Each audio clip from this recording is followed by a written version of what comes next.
base bíblica en relación con las sanidades y los milagros. Hay una base bíblica para esto, no es como que se le ocurrió a alguien. Eso está escrituralmente plasmado en la Escritura. Y yo comienzo diciéndote lo siguiente: existe evidencias históricas. ¿Evidencias qué? Históricas de que la iglesia cristiana se movía en milagros y en prodigios todavía 300 años aproximadamente después que Cristo había sido clavado en la cruz. La denominación que ha logrado derribar en el cuerpo de Cristo, las denominaciones lo han hecho, pero hay una en particular que es la más grande de todas, y han derribado del cuerpo de Cristo la interpretación bíblica de los milagros, la profecía y las señales como existenciales todavía al día de hoy. Y esta denominación, que aquí en el Valle tiene mucha fuerza, la mayoría de estaciones de radio en Texas son de ellos, aquí está una muy grande, tienen un colegio grandísimo. Ellos dicen que hoy ya no hay apóstoles, ya no hay profetas y las sanidades ya no son la regla, son un asunto del pasado. Ellos mismos son los que han introducido la psicología a la iglesia. La psicología, la psiquiatría, la consejería, y son los que han promovido la estructuración del culto. ¿Qué es la estructuración del culto? El culto se hace así: 1, 2, 3 para la izquierda, 1, 2, 3 para la derecha y luego mambo. Y esa estructuración es lo que hoy todo mundo sufrimos, de no saber qué hacer sin estructura. Pero hay evidencias históricas, y yo he estado sorprendido que en la evidencia histórica es hasta 300 años después de Cristo y todavía había señales y prodigios. Incluso uno de los pensadores católicos, San Agustín, él en uno de sus libros narra todavía eventos que pasaban en tal iglesia, en aquella iglesia, donde milagrosamente gente era sanada y milagrosamente gente empezaba a brincar, a temblar y a reírse. San Agustín, por allá por el 370 y pico, todavía hablaban de esas cosas. Satanás sabía que si lograba remover de la vida de la iglesia los elementales, lo básico que en la iglesia primitiva existía. Entienda por iglesia primitiva la iglesia que se fundó después de la cruz. Se le llama iglesia primitiva. Satanás sabía que si él lograba remover de la iglesia moderna los elementales que la iglesia primitiva tenía, los básicos. ¿Cuáles eran los elementales y los básicos? El poder de Dios, la fuerza de Dios y la manifestación tangible del Espíritu Santo. Satanás sabía que si removía lo básico de la iglesia moderna, que eres tú y yo, nunca experimentaría a Dios y nunca llegaría a conocerlo. Pastor, pero ¿cómo explica usted eso de llegar a conocerlo? Yo conozco a Dios, ¿cómo usted me dice que no lo conozco? Hay un canto adventista que yo hace años cantaba y dice así: conocerle es amarle y amarle solo a Él. Es felicidad que Dios puede traer al vil mortal. Conocerle es seguirle a la cruz donde Él murió. Conocerlo no es decirlo, conocerlo es amarle. Y conocerlo es seguirle hasta la cruz donde Él murió. Satanás sabía bien que al remover de la vida de la iglesia lo elemental, lo básico, que es el poder de Dios, la fuerza de Dios, lo sobrenatural, la iglesia moderna nunca podría conocer a Dios ni experimentarlo. Las cosas sobrenaturales en la iglesia primitiva eran tan naturales que eso hacía que miles y miles viniesen a los pies de Cristo. Mire que si era sobrenatural lo que pasaba en la iglesia primitiva, que jamás se pidieron ofrendas y diezmos. Ahí está, pastor. ¿Por qué entonces la iglesia moderna pide? Ahí le va. Ellos no pedían diezmos y ofrendas al principio, pero ahí le va. La gente, toda la gente, no se regían por un sistema de diezmos y ofrendas. La gente vendía todo lo que tenía y lo traía a los pies de los apóstoles. Todo. Y se quedaban sin nada. Y entonces la iglesia sostenía a todo mundo de comida y de abrigo y de dónde vivir. Ese era el modelo de la iglesia primitiva. Y Satanás sabía que removiendo los elementales, los básicos, tú y yo nunca tendríamos la oportunidad de experimentar a Dios. En esta mañana yo te quiero dar algunos pasajes bíblicos que te deben servir a ti como base para creer que la voluntad de Dios son que tú te muevas en sanidades, en prodigios y en milagros. Esa es la voluntad de Dios. Esa no es la voluntad de Dios para los grandes de la televisión. Esa es la voluntad para todo aquel que cree en Jesucristo. O sea, tú y yo, gente común y corriente, gente del vulgo. Capítulo 3 de Hechos, capítulo 4 de Hechos, versículo 12 dice: en ningún otro nombre hay salvación, porque no hay otro nombre bajo el cielo en que podamos ser salvos. Pero el versículo 13 dice así: y la gente se maravillaba y reconocían que estos, o sea, Pedro y Juan, que estos habían estado con Jesús. Y decían, ellos son gente del vulgo. O sea, eran gente corriente, gente del ghetto, from the hood. Era gente naca, pues, para que me entienda. Eso es lo que eran Pedro, Pablo y todos ellos. No, Pablo no. Pablo era educado, pero todos ellos eran pescadores. Era pura gente del guero, gente pobre, gente naca, gente que no tenía nada. Y a eso Jesús escogió y con ellos hizo prodigios y milagros. Pero cualquiera se queda pensando, sí, pastor, pero eso fue con ellos. Nosotros ya no aplica. Eso es lo que quiero que en esta mañana entiendas. Y en esta base bíblica yo quiero que tú abraces estos pasajes como tu cuchillito de palo, como que sea repetitivo en ti hasta que algo suceda a tu alrededor. Todo lo que en la Biblia está, tú tienes la oportunidad de abrazarlo, agarrarte de eso y que eso se convierta en tu arma hasta que suceda. Por eso es importante que te abraces de la Escritura. Alguien dejó una Biblia aquí, no sé de quién es. ¿Es tuya? Ok. Así que busca primeramente el libro de Éxodo, capítulo 15. Vamos a ver las sanidades o el poder de las sanidades en el Antiguo Testamento. Es decir, no solamente en el tiempo de Jesús sucedía esto.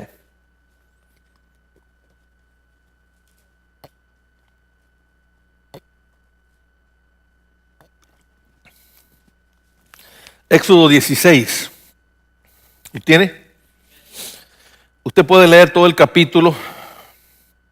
Aquí habla de Moisés, de su hermana Miriam y de Aarón, y de la murmuración que hicieron contra Moisés. Y el versículo 26 dice así, Éxodo 15, 26. No sé qué dije antes, pero es 15, 26. Dice así: y dijo: si escucháis atentamente la voz del Señor tu Dios y haces lo que es recto ante sus ojos y escuchas sus mandamientos y guardas todos sus estatutos, no te enviaré ninguna de las enfermedades que envié sobre los egipcios. Puedes remover la palabra enfermedades y puedes agregar esta si quieres. Si escuchas todo lo que Dios te dice y guardas sus estatutos, dice el Señor, promete el Señor, no te enviaré ninguna de las emergencias, no te enviaré ninguna de las crisis, no te enviaré ninguno de los problemas, no te enviaré ninguna de las depresiones que envié sobre los egipcios, porque yo, el Señor, soy Jehová Rafa. Aquí dice Yahweh Rafa, Jehová Rafa, Jehová tu sanador, Jehová el que sana. Jehová no solamente sana tu cuerpo, sana tu mente, sana tus emociones, sana tu tierra, sana tus manos. El gran problema que tiene mucha gente en la iglesia cristiana hoy no es que no tenga trabajo, no es que no tenga ingreso, es que tiene las manos enfermas de maldición y todo lo que tocan se destruye, todo lo que tocan desaparece, todo lo que tocan no dura, todo lo que toca se vuelve agua. Por eso Dios, Jehová Rafa, tiene que sanar no solamente tu cuerpo, tu mente, tus emociones, tu salud, pero también tus manos. Para que lo que toques prospere, para que lo que toques dure, para que lo que toques crezca, para que lo que toques se haga permanente. Jehová es tu sanador. No es cuestión del Nuevo Testamento, es cuestión del corazón de Dios. Jehová es sanador, el Señor es sanidad. Él sana todo aquello que se encuentra enfrente de Él. Y tú y yo tenemos que entender que es la voluntad de Dios sanarte.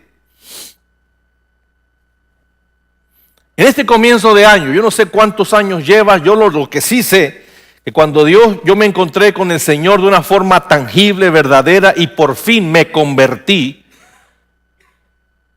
lo primero que el Señor sanó fueron mis manos. Porque yo parecía un zaguán, un pórtico abierto, mis bolsas de pantalón estaban con huecos, todo lo que echaba en mi pantalón se caía, no importa cuánto ganara, y los años que yo he ganado más fueron hace muchos años. Yo gané mucho dinero antes, pero todo se me iba, nada me duraba, mis manos estaban malditas. Y no importa cuánto, mucha gente piensa que si yo ganara más me iría mejor. No trates de ganar más, trata de que Dios bendiga tu vida, tus manos, y Él se va a encargar de que guardes. Yo conocí a un empleado hace mucho tiempo, que yo era supervisor de él. No me acuerdo su nombre, era alcohólico. Y un día me dio una gran lección, y él me dijo: Mario, usted gana el doble que nosotros, pero yo lo observo que usted batalla mucho. Yo dije: ¿y por qué dice usted eso? Porque siempre veo que anda sin nada, no tiene nada, su vida no tiene nada. Y dije: ¿y tú cómo? Él siempre traía cosas buenas, siempre traía esto, siempre tenía el hijo en la universidad, siempre tenía una troca, le compraba una troca al sobrino, y yo decía: ¿cómo le hace? Y él me dijo algo: no es lo que ganamos, Señor, es lo que guardamos lo que hace la diferencia. Y no importa cuánto ganes tú, me dijo, muchacho, él era mayor que yo, no importa cuánto ganes tú, muchacho. Lo importante es que aprendas el secreto de guardar. Claro, él no conocía a Dios, pero fue una lección para mí. Tú no necesitas un mejor trabajo necesariamente, ni un mejor ingreso. Lo que tú necesitas es que Dios sane tu vida, sane tus manos. La mayoría de hombres, ese es su gran problema. Los varones, su gran problema es que están malditos, con maldición. Muchos tienen maldición de errancia, andan de aquí para allá, parecen pirinolas. Son errantes en la tierra, es una señal de maldición. No duran en ningún lado. Otros tienen maldición de que todo lo que tocan destruyen. Y destruyen muchas familias, tienen muchos hijos, muchas hijas, muchas mujeres, muchos trabajos. Pero Dios te sana. Jehová es Rafa, Yahweh, Rafa, Jehová mi sanidad. Hermanos, lo que tú necesitas es la sanidad de Dios. Algunos en salud, algunos como te digo, en emociones. No puede ser posible que personas que van a una iglesia cristiana tengan problemas de depresión. Pastores, yo conocí a una muchacha no hace mucho tiempo, en la sala de mi casa, comiendo en mi casa, me dijo estas palabras: es que usted no entiende. Ella tenía maestría en consejería clínica. 28 años, por ahí tenía 27 años. Y asumía que yo no tenía educación o que yo no sé nada. Entonces me dijo: que usted no entiende, hay algunos casos reales de depresión. Y dije: no, yo no creo en la depresión per se clínica. Yo creo en que las personas se adictan, porque fíjate, la depresión es sinónimo de egoísmo. Una persona deprimida es una persona altamente self-centered, egoísta and selfish. Un día trajeron una mujer del banco IBC, mi esposa la trajo a la iglesia para que yo orara por ella. Entonces yo empecé a platicar con ella y empezó a decirme las razones por qué estaba deprimida y me empezó a marear y a doler la cabeza de oír sus razones. Y entonces dije yo, Señor, ¿qué le digo a esta? Está tan chiflada que cree que ella es Dios y que tú eres humano. ¿Qué le digo? No tengo ni ganas de hablar. Y entonces dijo, ahora, ¿qué me dice usted para ser libre, para ser sana? Le digo, no, pues ¿qué te puedo decir yo? Le digo, lo único que te puedo decir es que estás bien chiflada, eres bien egoísta y qué flojera hablar contigo. Y la cimbró de tal forma que se sentó y dijo, pero ¿cómo se atreve usted a decirme que yo soy egoísta? Le digo, pues claro, porque esa es la semilla de la depresión, es egoísmo, es self-centered. Es sí, mírame, atiéndeme, háblame, apapáchame. Eso es la raíz. Y la manifestación, pues son todas las cosas que tú conoces. Pero en sí misma no hay razón por qué un creyente en Cristo, nacido de nuevo, bautizado en el Espíritu, camine en depresión. De hecho, yo no he conocido nunca a un nacido de nuevo deprimido. He conocido muchos religiosos deprimidos. Pero dice la Escritura, y eso para ti debe ser base, debe ser fuerza, debe ser columna. Dice Dios en su palabra, Él es mi sanidad, Él es mi sanador, Jehová Rafa, Él me sana. Él sana toda mi vida, Él sana todas mis emociones y Él sana también mis enfermedades y mis manos.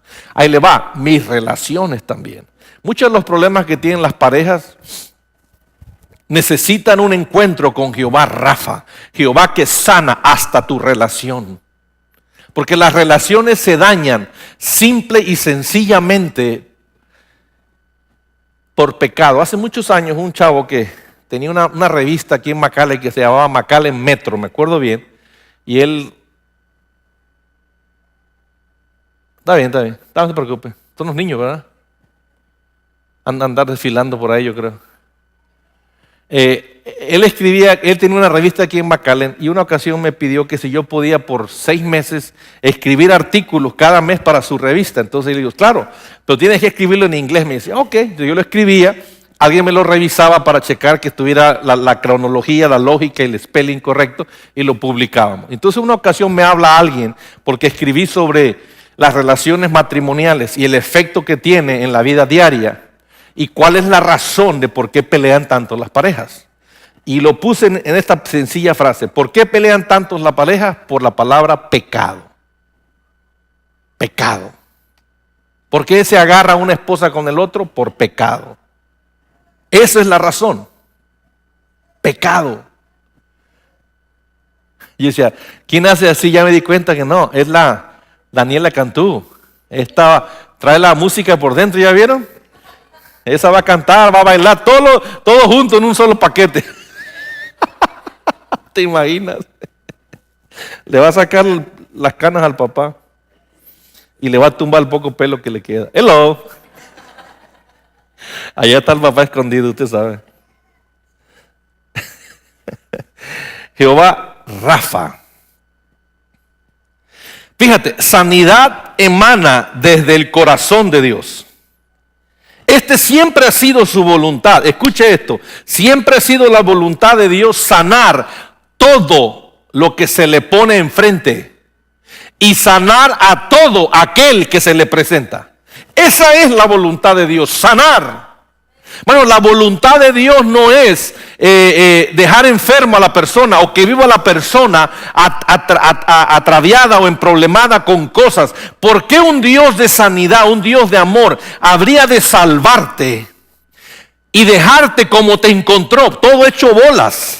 Bueno, Dios nunca deja a nadie donde lo encuentra. El Señor te encuentra, se te presenta y empieza a llevarte por un camino de la recuperación, de la liberación, de la restauración al origen en tu vida.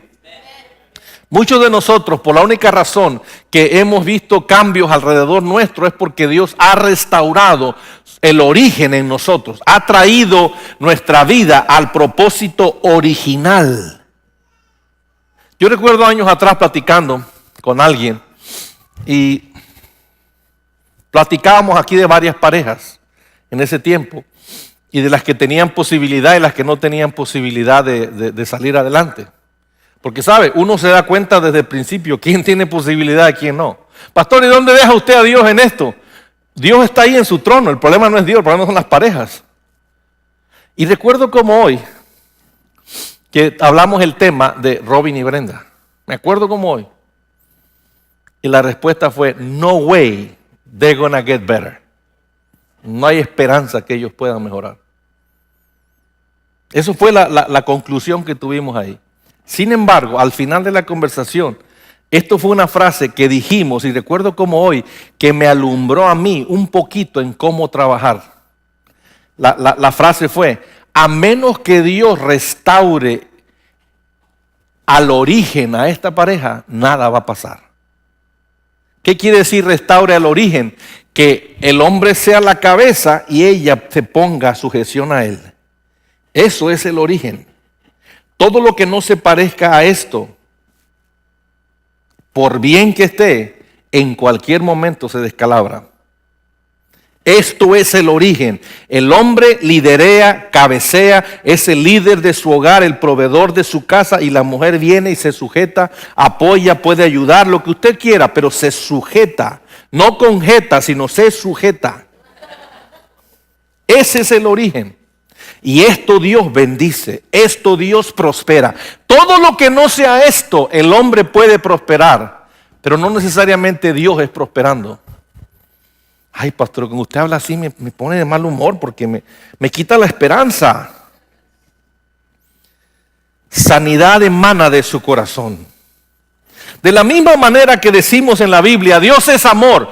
Hermano, no es que Dios esté lleno de amor, Dios no está lleno de amor. Dios es amor. De la misma manera, no es que Dios esté lleno de milagros y sanidades, no, es que Dios es Rafa, Él es sanidad. Todo lo que emana de Él sana, todo lo que emana de Él viene a emanar, llega a tu vida en forma de sanidad, restauración. ¿Qué es la sanidad? Restaurar al origen. La sanidad es poner otra vez las cosas como habían estado originalmente.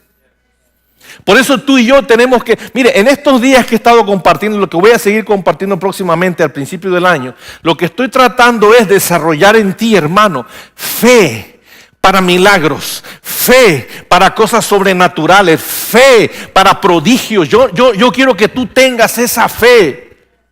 No la tenemos hoy, lo digo corporativamente, no la tenemos hoy, pero quiero que se desarrolle en ti y en mí para que lo esperemos, para que lo anhelemos. Le digo una cosa. Muchos de ustedes van a tener que aprender a poner expectativa cuando la palabra se está predicando, cuando la palabra se está enseñando. ¿Se han fijado que a veces, ya sea mi esposa o Kevin o yo o quien sea que estamos aquí, algunas veces hay personas que reaccionan diferente a las palabras? Por ejemplo, hay personas que reaccionan a mis palabras de una forma y la mayoría reacciona de otra. Pero hay personas, dicen alguien por ahí, es que él es muy sensible, él es muy susceptible a su voz. No es eso.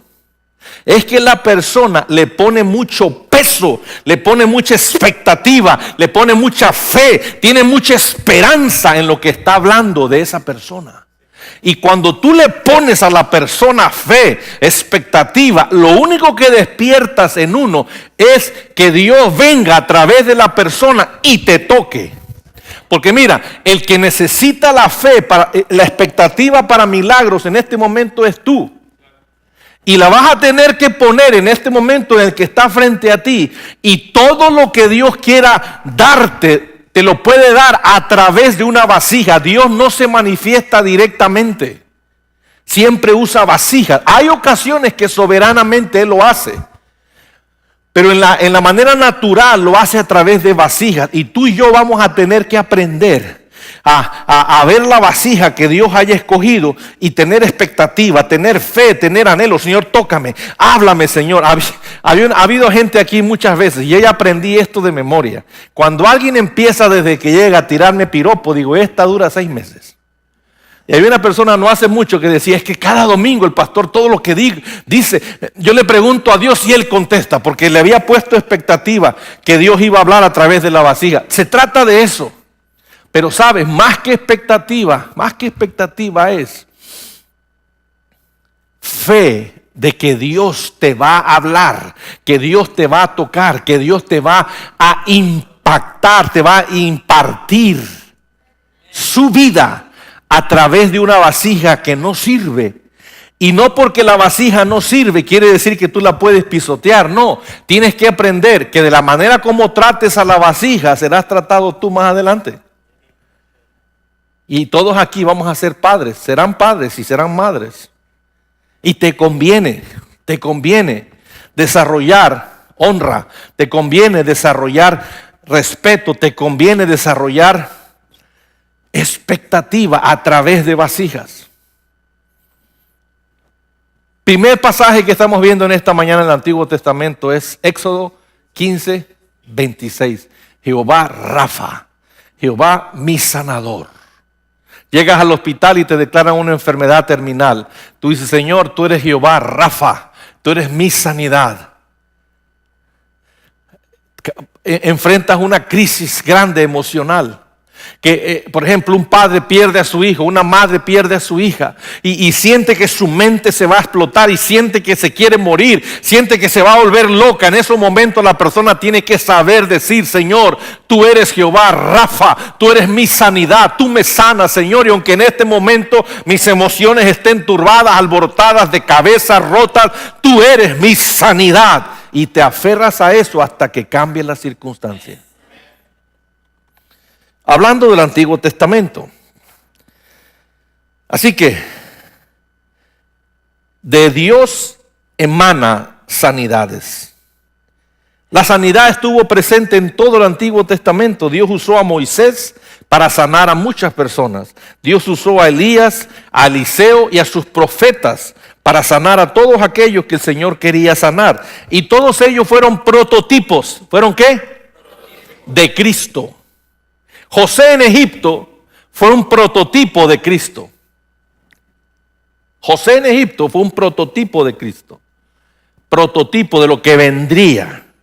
Pero en el Antiguo Testamento hay muchos pasajes que no quiero gastar tiempo ahorita en presentártelo porque me interesa más llegar a las palabras de Jesús. Pero quiero dejarte claro que como una base bíblica, las sanidades ha sido la voluntad de Dios siempre. Comenzando con Moisés, en el Antiguo Testamento. Bríncate rápido a Mateo capítulo 10. Y a mí me gustan estos pasajes porque están en rojo muchos de ellos. Capítulo 10 de Mateo, versículo 1. Vamos a leer del 1 al 8 y comentamos rápidamente algunas cosas. ¿Lo tiene ahí?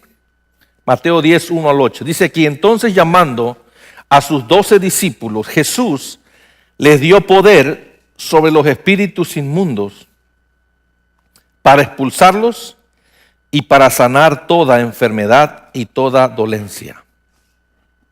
¿Lo leyó? Cualquiera diría, sí, pastor, pero usted no se da cuenta que dice ahí a sus 12, está hablando de sus discípulos. Bueno, lo podemos interpretar así, pero también lo podemos interpretar como que tú y yo somos discípulos. Pero si lo quieres dejar así, vamos entonces a seguir leyendo. Aquí dice la Escritura que Jesús les dio poder. ¿A quiénes? A los 12.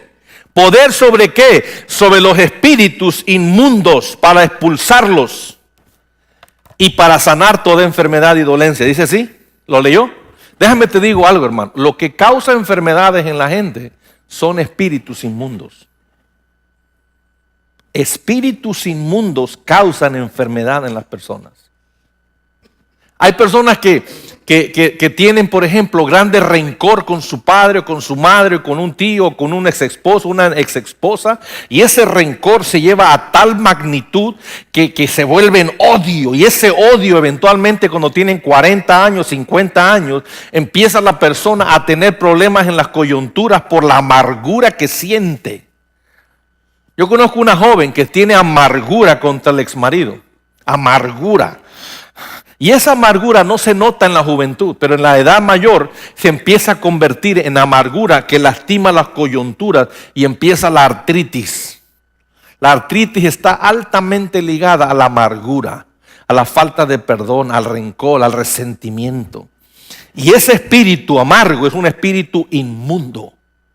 que cuando tú le ordenas que salga en el nombre de Jesús por la autoridad de su sangre y sale de una persona, es curioso que lo primero que se mejora en la persona son los dolores.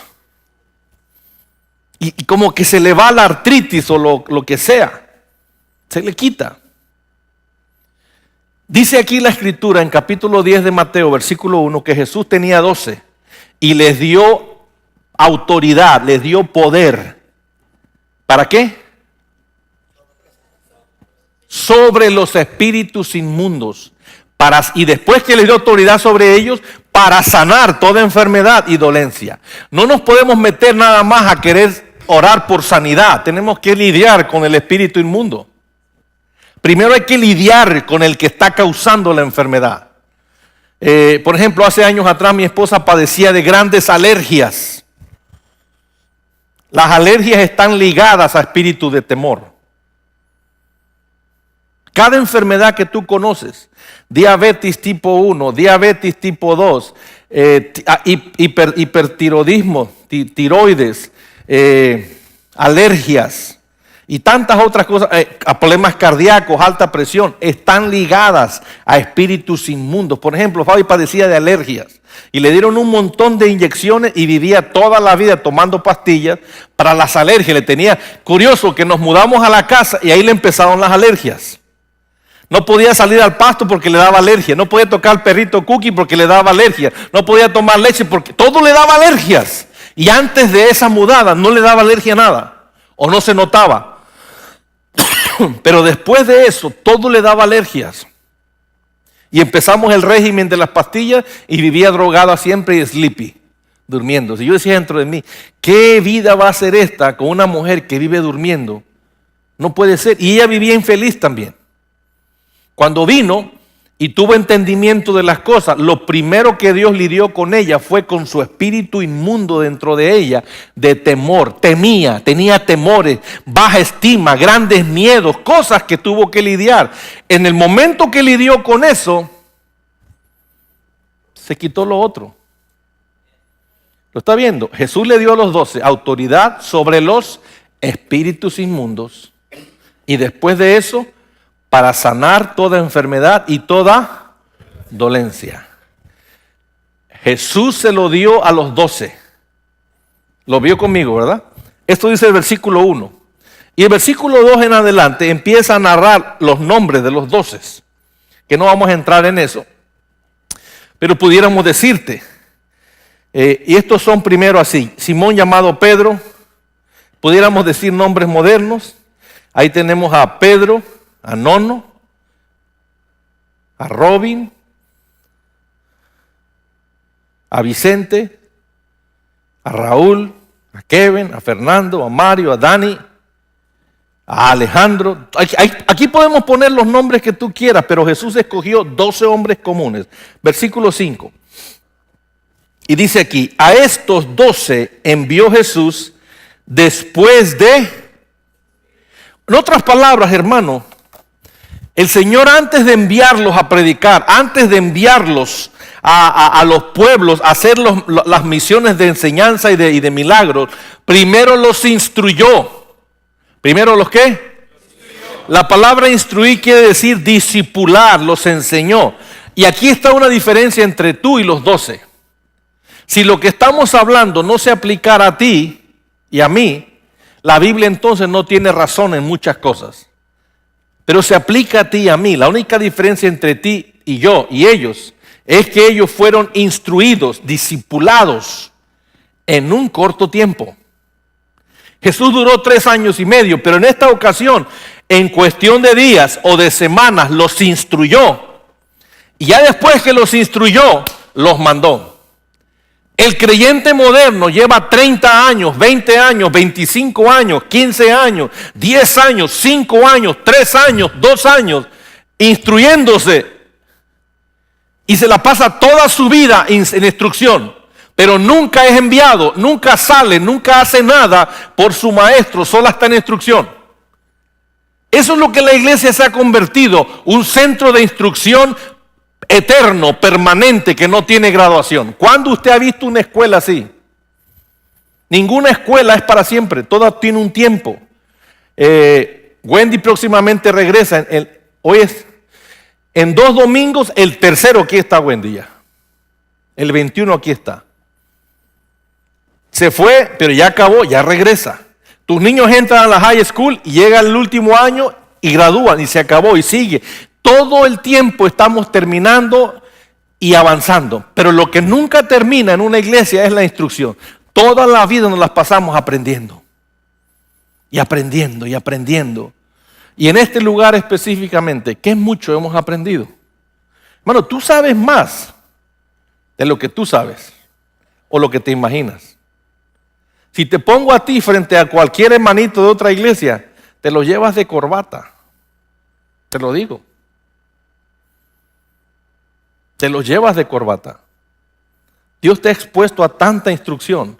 Pero la pregunta no es tanto la instrucción, ¿qué has hecho con la instrucción? Porque no se trata de ser oidores ni retenedores, se trata de ser hacedores. Tú tienes que venir a una congregación a instruirte para hacer, no a instruirte para guardar. Hazte rápido, rápido, rápido en incorporar los cambios que Dios te dice que incorpores. Hermano, créame, nada de lo que se le dice aquí desde este púlpito, nada está diseñado para hacerte daño. Todo está destinado para prosperarte, para sanarte, para ayudarte, para llevarte a otro nivel donde nunca has estado, pero Dios quiere llevarte ahí. Para eso es la Escritura. Pero para que eso pueda ser una realidad, Dios tuvo que hacerlo primero con los que predican. ¿Lo está viendo? Yo recuerdo años atrás platicar con Kevin, hablando de muchas cosas, y él quería hacer ministerio y quería servir a Dios. Y yo le decía, hijos, todo está bien, pero nunca vas a tener la autoridad de ser un ministro para Dios ni poder predicar la palabra con poder si no tienes éxito laboral primero. Y yo sufrí con él el hecho de que pasó 2 años después que graduó de la escuela sin tener un trabajo decente. Sencillamente hacía trabajitos por aquí, por allá y por allá. Pero no tenía una estructura económica de un ingreso sólido, por lo tanto batallaba. Y yo le decía, hasta que Dios no te establezca en un empleo, Dios no te va a poder usar en la obra con éxito y poder, porque no vas a tener credibilidad. ¿Lo ves? Y eso es un elemento que se repite y se repite. Todo el que Dios sana, Jehová Rafa, en su mente, en sus emociones, en sus manos, en su corazón, en su resentimiento, en su falta de perdón. Cuando Dios te sana, es inevitable que te prospere. A mí no me importa lo que la gente diga y cuántos se esfuerzan y cuántos trabajos tienen y cuántos double shift hacen y tanto esfuerzo que hace la gente y sigue en el mismo hueco. ¿Por qué? Jehová Rafa no está presente. Y Jesús aquí los instruye, les dio revelación, les dio instrucciones. Y después que los instruyó, dice aquí, los mandó, los envió. Y aquí están las instrucciones que les dijo. No vayáis por el camino de los gentiles, ni entréis en ninguna ciudad de los samaritanos, sino id más bien a las ovejas perdidas de la casa de Israel. Aquí está la instrucción que Jesús les dio. Les dijo, mire, yo les enseñé cómo van a orar por los enfermos, pero ahora que ya saben cómo. No vayan por el camino de gentiles, ni en ciudades de samaritanos. Solamente quiero que vayan a las ovejas perdidas de la casa de Israel. Y a ellos les vas a ir a anunciar las buenas del reino de Dios. Esa fue la instrucción. Y ellos fueron como Jesús les dijo. Y la instrucción continúa. Versículo 7. Y cuando vayáis, predicad diciendo, el reino de los cielos se ha acercado. Yo no sé si usted se da cuenta, pero yo le voy a decir algo. En la ciudad de McAllen, hace 12 años atrás, no había iglesias hablando de reino. Nadie hablaba reino. Y con todo orgullo te puedo decir, los primeros mensajeros del reino en la ciudad de McAllen fuimos nosotros. Nosotros me refiero yo y el que me enseñó a mí. No había otros. Todos hablaban de todo menos eso. Pero de repente en Monterrey, en Eagle Pass, en Laredo, McAllen, Broad, y empezó la gente a hablar del reino y se hizo una explosión de reino, y todo el mundo habla reino, y tanto se habla de eso que yo ya no sé ni qué están hablando, porque eso no es reino, eso es sencillamente humanismo pintado de reino. El reino de Dios, el mensaje del reino, hace a Cristo rey y al hombre súbdito. Ese es el mensaje del reino. Pero hay muchos mensajes por ahí hablando de que nosotros vamos a tomar las ciudades, vamos a tomar los gobiernos, vamos a gobernar las ciudades, los gobiernos, los municipios, y desde el cabildo de la ciudad vamos a gobernar la ciudad para Cristo. Y son los pastores los que van a tomar el cabildo. Yo te digo una cosa, esa es una aberración que yo no quisiera ver aquí en McAllen. Yo no necesito un pastor en el cabildo. Yo necesito un pastor en su iglesia y un hombre que Dios levante para actividades gubernamentales en el cabildo. Yo necesito a un José en el cabildo de McAllen, no a un pastor de iglesia. Porque va a ir al cabildo de McAllen a hacer las mismas, perdónalo Señor, trampas que hacen la iglesia, las va a hacer igual allá. Y va a querer vender hot dogs ahí desde el municipio de McAllen. Va a querer levantar fondos para ver tú a saber qué desde el municipio de McAllen. Yo no ocupo un pastor ahí, ocupamos un hombre como José. Y lo que se predica de reino hoy está tan tragiversado, que es un reino centrado en el hombre siendo el rey y Dios siendo su súbdito. Eso es el mensaje moderno. Sigamos aquí lo que dijo Jesús. Cuando lleguen ahí, predíquenles, el reino de los cielos se ha acercado. Versículo 8, diga, ouch. Antes que lo lea, quiero decirle, Jesús ordenó a los 12 estas cosas: sanad enfermos, resucitad muertos, limpiad leprosos, expulsad demonios. De gracia recibisteis, dad de gracia. Dígame sinceramente, rápidamente, levante su mano, rápidamente. Al leer este pasaje, ¿a cuántos de ustedes les incomodó lo que leyó? Levante su mano. Honestamente. Caray, a nadie. O sea que usted está cómodo con eso. Pues levante su mano. Está incómodo. ¿Por qué está incómodo? ¿Por qué está incómodo? ¿Porque no lo hacemos o porque no lo creemos?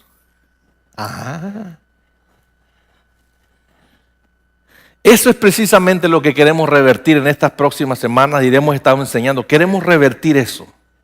La incredulidad que tenemos todos como individuos, como iglesias, como creyentes, como ministros, a que hoy Dios puede hacer las mismas cosas que hacía con la iglesia primitiva. Por eso es que próximamente que lleguen los libritos que ordené, usted lo va a leer y va a ver milagros increíbles ahí. Y si a usted le interesa más, podemos hacer un discipulado solamente de eso, donde nos reunimos como hacíamos aquí los viernes y les enseñamos de un libro específicamente cosas en relación con el tema. Claro, no es abierto para todos, solamente personas que yo escoja esta vez. No es como antes que hemos abierto la puerta a todos, no, esta vez yo los voy a escoger. Y el que yo le invite, usted viene y podemos estudiar esto a profundidad. Jesús dijo a los 12, vayan a las ovejas perdidas de Israel y predíquenles así: el reino de los cielos se ha acercado o ha llegado. Y una manifestación que el reino de Dios está aquí es lo que dijo a continuación del versículo 8: sanad enfermos, resucitad muertos. Mira, te voy a decir algunos nombres para que los evites en el Facebook y para que tengas cuidado con estas enseñanzas. Hay un famoso americano bautista que se llama John MacArthur. Él ha escrito libros que son los libros que se estudian en los seminarios de teología para pastores. Él es el que ha escrito muchos libros teológicos, MacArthur. En español está Armando Alducín, Chuy Olivares en México. Hay muchos nombres que yo te voy a decir que son peligrosos. Te voy a decir por qué son peligrosos. Porque dice en este pasaje, Jesús está hablando aquí figurativamente. No está hablando literalmente de que uno que está muertito, usted le ora por él y se levanta del ataúd. No, no, no. Está hablando de los muertos espirituales. Tú estás muerto espiritualmente, oras por él y resucita la vida espiritual. De eso está Jesús hablando. Enfermo, lo que tienen enfermos sus sentimientos, sus emociones, su manera de pensar.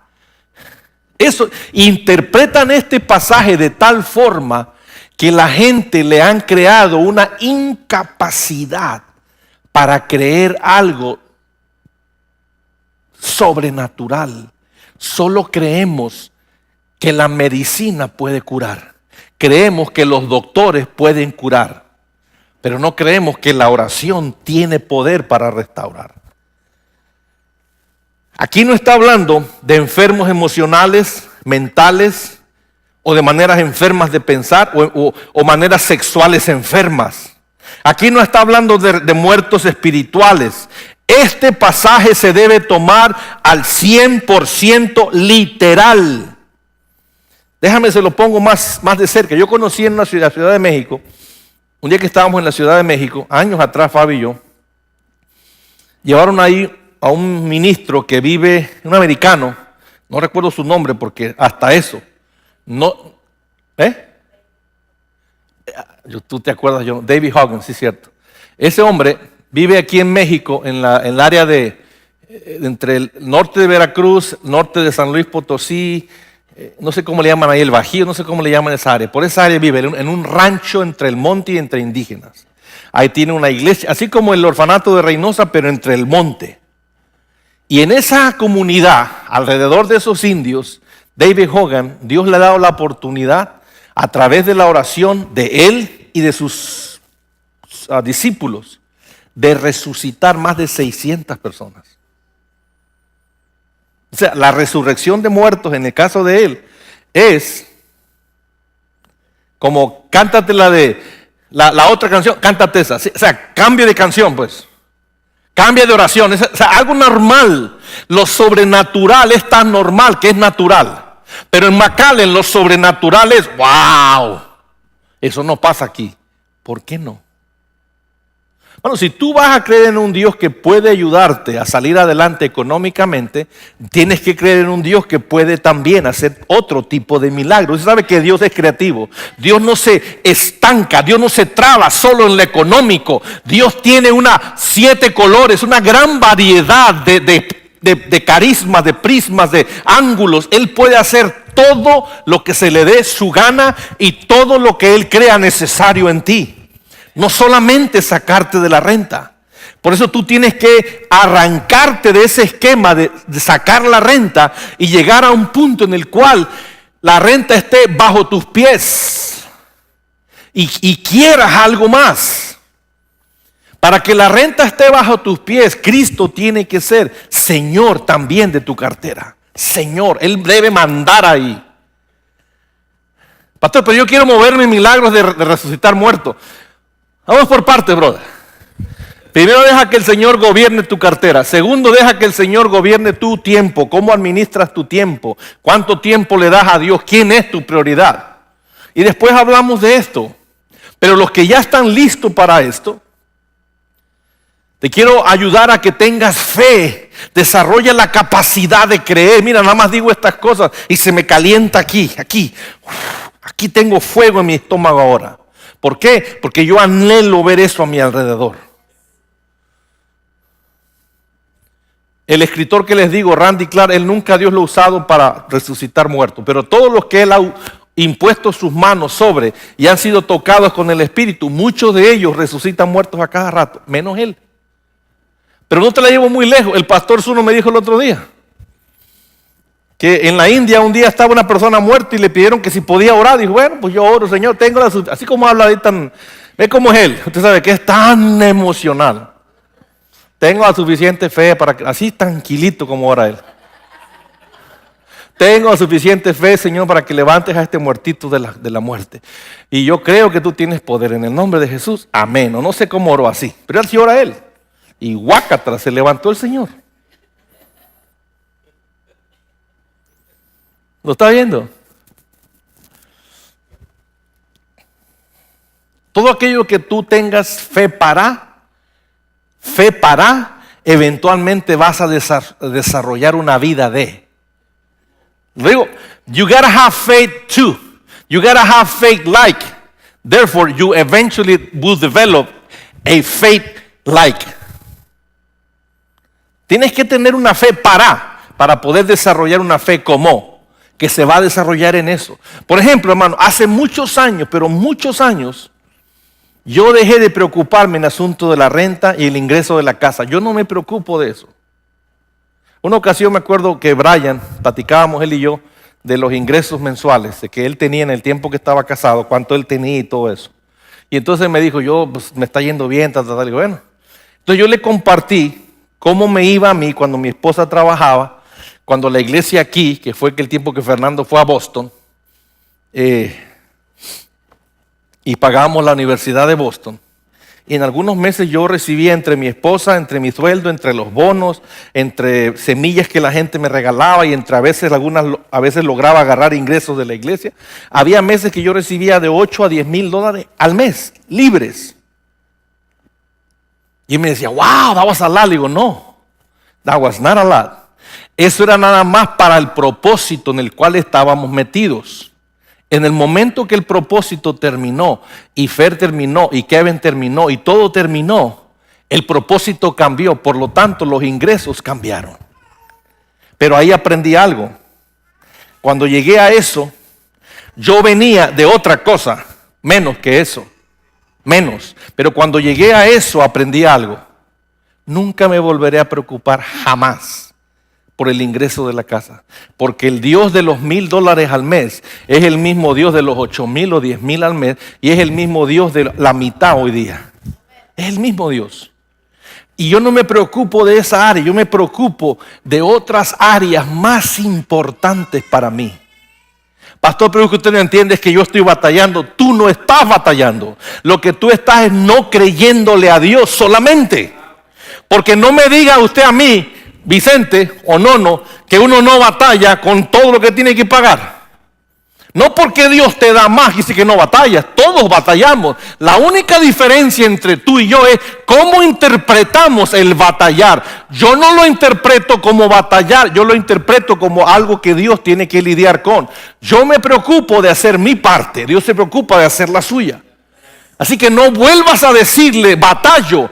La única razón por que batallas es porque no estás confiando en Dios, y Dios no es Señor tuyo en esa área. Cuando Dios se vuelve Señor tuyo en esa área y en cualquier área, dejas de batallar. Y entonces te puedes preocupar de otras áreas, como estamos ahorita algunos, en que el Espíritu Santo te toque, que el Espíritu Santo me toque, que el Espíritu Santo toque a tus hijos, que el Espíritu Santo haga una habitación en el lugar. Sí, pastor, pero usted no entiende, pastor. Sí, el que no entiende eres tú, brother. No se trata de preocuparnos en las cosas terrenales, porque las cosas terrenales tienen su recompensa. Se trata de poner nuestros ojos en las cosas invisibles, que son espirituales, que son eternas y dan recompensa. Donde estén tus ojos puestos, acuérdate, de allí recibirás todo. Por eso te sugiero que levantes tus ojos al cielo y deja de ponerlos tanto en las cuentas, en tu cartera. Mire, cheque mi cartera, yo tengo $1 ahorita aquí. $1 traigo en la cartera. El viernes había 100 y pico, pero era viernes, hay que ir a cenar, hay que ir a las movies. Usted sabe, pero traigo $1.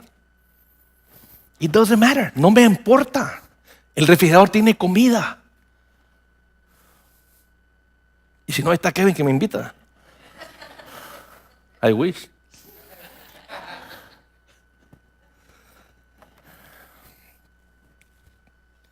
¿Está conmigo en esta mañana, hermano? Vamos a rápidamente terminar este pasaje.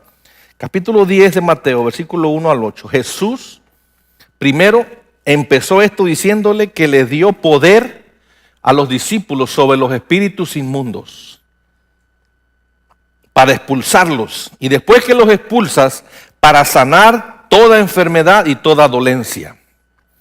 Ahí está el origen de la autoridad. Y en el versículo 8 Como ya Jesús les dijo, les enseñó cómo se llevan a cabo los milagros, en el versículo 8, Jesús empieza diciendo, cuando lleguen a las ovejas perdidas de Israel, van a decir, el reino de los cielos ha llegado, se ha acercado. Y entonces, una evidencia de que el reino de los cielos se ha acercado es que vas a sanar, va a haber sanidad de enfermos.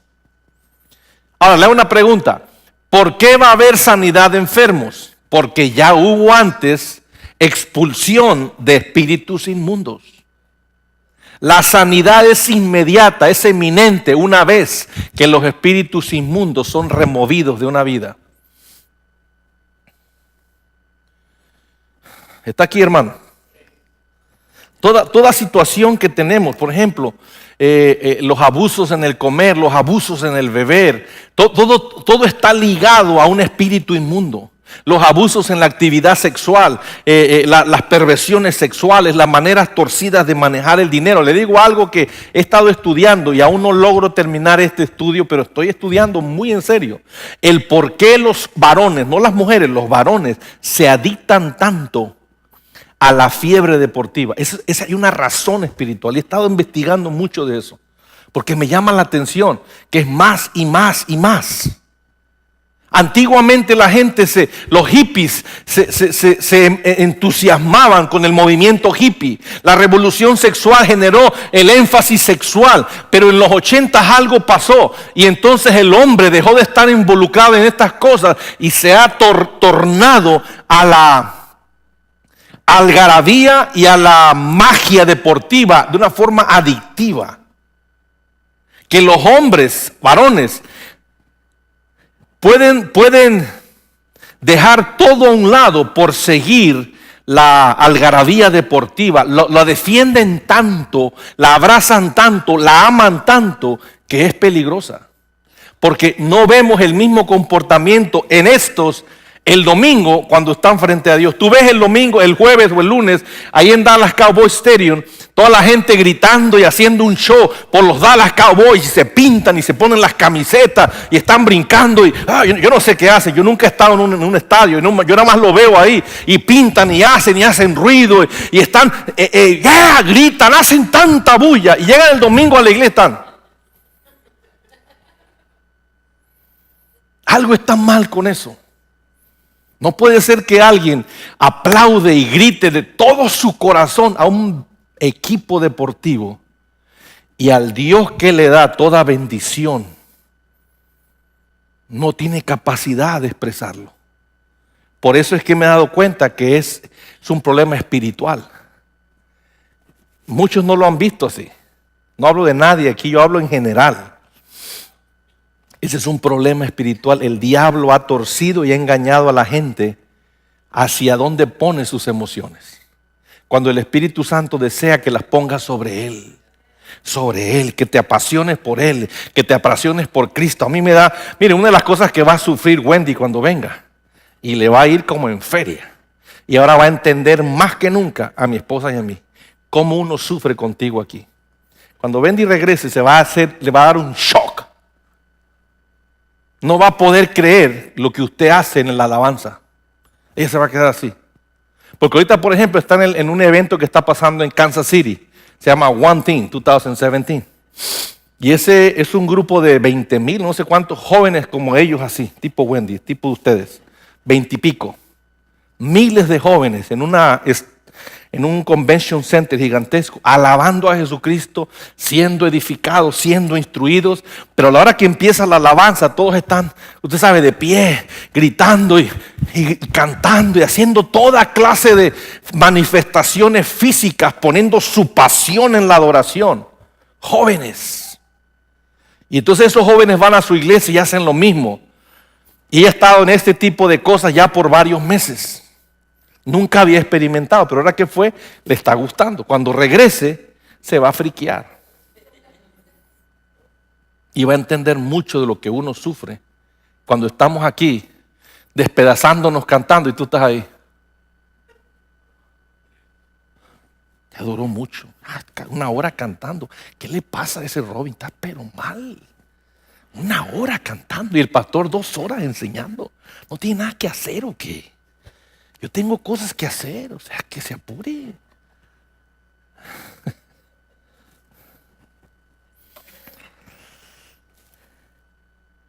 Entonces, Jesús le dio a sus discípulos la autoridad para moverse en sanidad de enfermos, resurrección de muertos, limpiar leprosos y expulsar demonios. ¿Sí o no? Se lo dio a sus discípulos. Y quizás tú estás diciendo, pastor, pero eso no se aplica a mí. Yo te respondo, tú eres un discípulo. Capítulo 7 de Juan dice así, Señor, la oración sacerdotal que Jesús hizo en el capítulo 7 de Juan. Y Jesús viene delante del Padre a interceder por sus discípulos. Y les dice, Señor, no te pido que los quites del mundo, sino que guárdalos del mundo. Y luego dijo, no nada más te pido por ellos, te pido por todos aquellos que vendrán a conocerme a mí y a ti a través de la palabra de ellos. Porque también ellos serán nuestros discípulos. Tú eres un discípulo, lo creas o no. Yo soy un discípulo. La palabra discípulo quiere decir en el griego pupilo. Nosotros somos discípulos de Cristo por referencia. Alguien nos discipuló, alguien nos enseñó, alguien nos apuntó, alguien nos ha estado apuntando hacia el cielo. De esa manera hemos venido a ser discípulos de Cristo. Lo quiera usted creer o no, déjeme decírselo para que le piquen la cabeza y le vuelen las tapas de un solo. Lo quiera creer usted o no, usted es un discípulo mío, aunque no lo crea. ¿Sabía eso?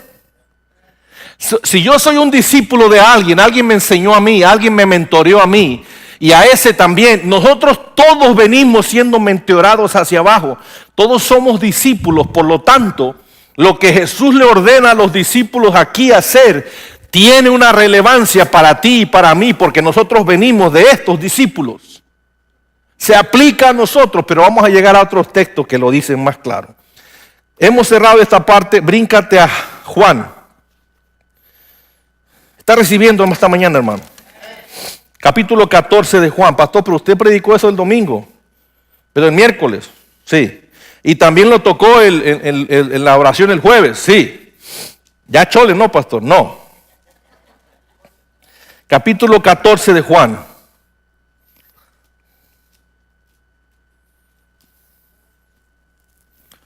Versículo 12. ¿Lo tiene? Dice así. Ahora, antes que leamos esto, este versículo también te va a incomodar como el anterior que leímos.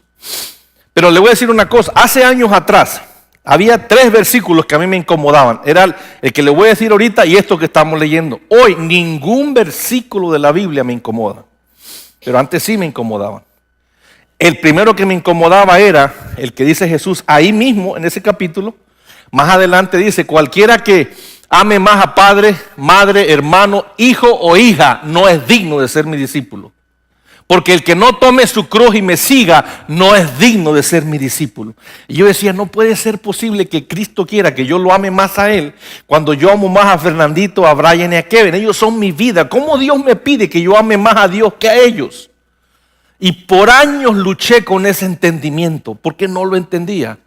Hasta que mis hijos empezaron a crecer y empecé a ver la necesidad de soltárselos a Dios, ya que en mis manos no los podía yo ayudar.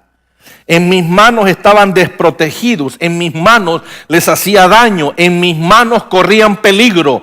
Igualmente que tus hijos corren peligro en tus manos. Tus manos no son mejor que las mías. Tú no eres mejor que yo. Por lo tanto, si yo tuve que hacer lo que es soltárselo al verdadero dueño, porque después de todo son hijos de Él. A mí me permitió ser su padre. Ayer vi un video que nos hizo Wendy cuando mi esposa y yo cumplimos 25 años de casado. Y ese video, mira, hasta los ojos me dolían. Lloré como no tienes idea. Ese video lo tenemos ahí guardado de los 25 aniversarios. Ya vamos a cumplir 30 en este verano. Así que Wendy me va a tener que hacer otro. Actualizarlo. Pero en ese video yo lloraba porque eran muchas fotos del pasado, cuando estaba yo joven, mi esposa estaba joven, cuando estaba guapo y con mucho pelo y delgadito. Darse cuenta, no, Brian está gordo comparado conmigo. Yo estaba delgado. El punto es, ahí te estoy viendo, Brian. Veía yo a Fernie chiquito, veía a Brian, a Kevin, y los ojos me dolían después de tanto que lloré.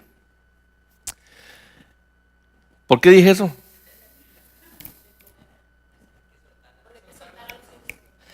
Y me acuerdo en esos momentos que yo veía ese video, yo recuerdo, y por eso es que lloraba más, yo recuerdo cuán atado estaba al amor ciego, emocional, escuche esto, tonto de los padres jóvenes. Tonto.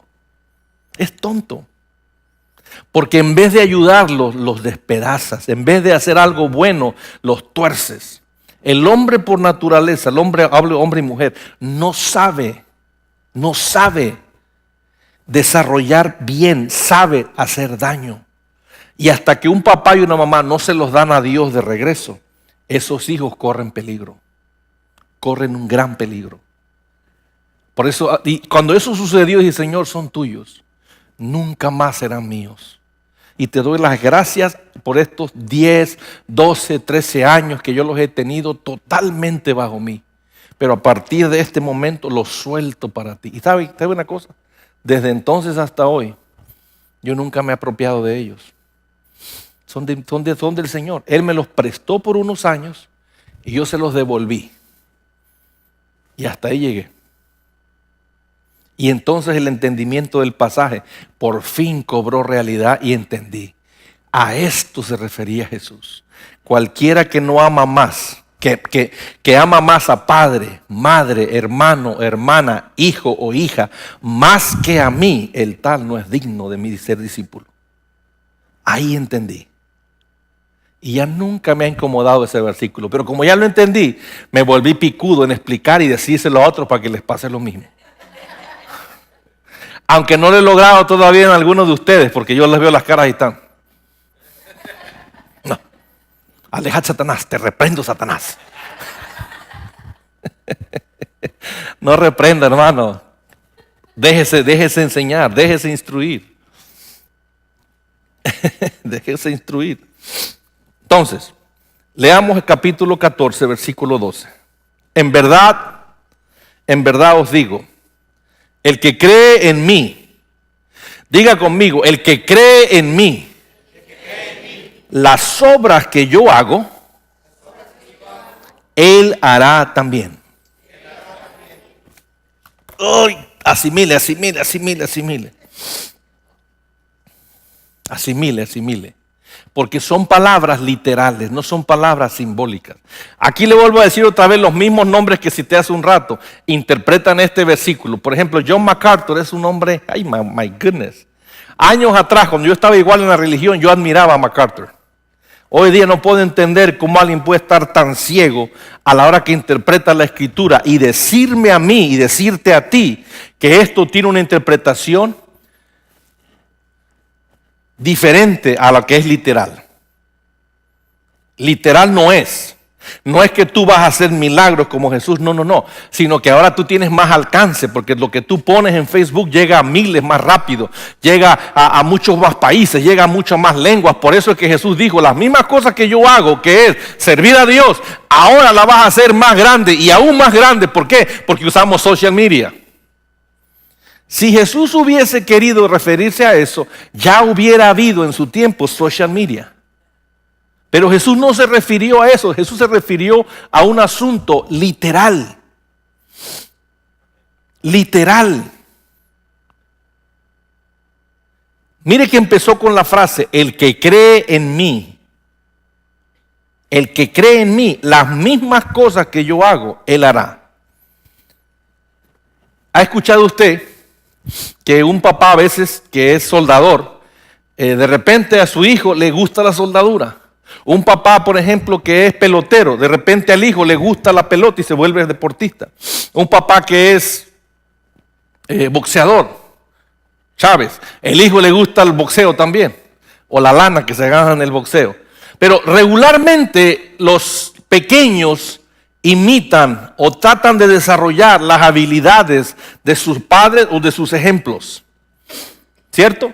Igualmente nosotros, si nosotros somos pequeños discípulos de Jesucristo, si nosotros somos pupilos, la palabra Pupilos es la palabra griega para discípulos, pupilos de Jesucristo. Eventualmente vamos a querer hacer las mismas cosas que Jesucristo hacía. Y no me diga usted a mí que hay un gap entre Cristo y nosotros. No hay gap, porque después de Cristo hubieron 12. Y después de los 12 hubieron miles y miles y miles y miles. Por 300 años, empecé contando esta mañana, la iglesia se movió en milagros sin prodigios. La primera persona que mataron en la iglesia primitiva, el primer mártir, se llamó Esteban. Y Esteban era simple y sencillamente un diácono. Y ese diácono servía las mesas, doblaba manteles, limpiaba, barría, trapeaba, pero cuando acababa, agarraba y se iba a la calle y empezaba a predicar la palabra, y gente se convertía por miles, y sanidades de milagros y prodigios pasaban por la mano de Esteban. Y cuando Esteban estaba siendo apedreado porque predicaba a Cristo, entre las piedras y todo, él estaba orando. Y se echó un discurso en el capítulo 7 de Hechos que duró casi 100 y pico de versículos. Y en ese discurso, el Espíritu Santo tocó la vida del que ordenó su apedreamiento. Y ese que lo estaba apedreando, que tenía sus vestiduras en la mano, se llamaba Saulo. Y Dios usó a través de Esteban, el Espíritu Santo tocó la vida de Saulo por primera vez y sintió algo que más adelante, camino a Damasco, se convirtió en la conversión de Saulo.